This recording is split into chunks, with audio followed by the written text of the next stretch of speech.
The world that they showed me in the near future, in a couple hundred years from now, is a world that is difficult for me to understand or accept. There was what I saw was no visible signs of technology. If there was technology, they hid it from me, or it was so subtle that I couldn't even see it. Maybe that's the case, but I assumed that, like, in the future, it would be a world of like high technology, and they showed me a world of not low technology, of no technology, where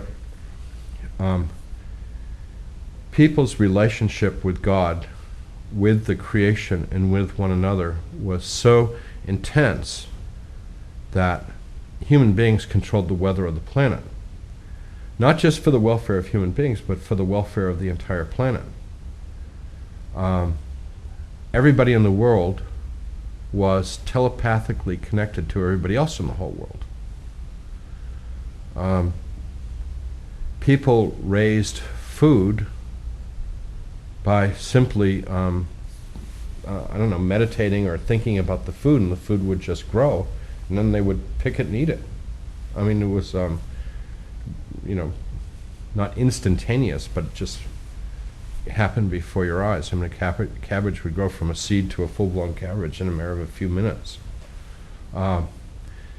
People lived in small communities. People could move from community to community freely if they wanted to. Most people didn't move around very much. Some communities put an emphasis on music, some communities put an emphasis on science, some communities put an emphasis on celebration, liturgy, worship. Some communities spent their time on physical relaxation and enjoyment, sports, and that sort of thing.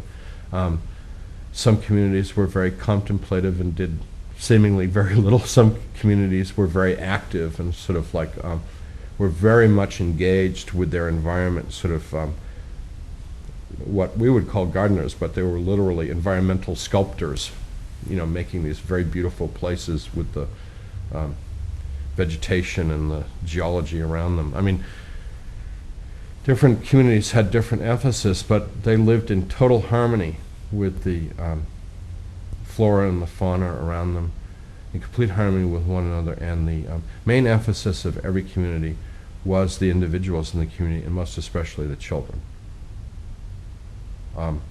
When people had experienced what they felt was their full life experience, there would be a great celebration, and they would lay down, and they would die, and their souls, their spirits, whatever, would be raised up to heaven.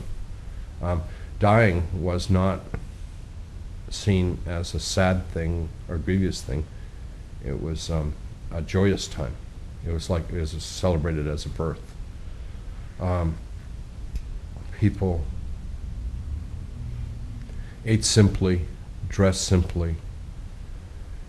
From what I was shown, there were no possessions other than the clothes on their back and a few simple instruments like musical instruments or tools or things like that, which were pretty much shared communally.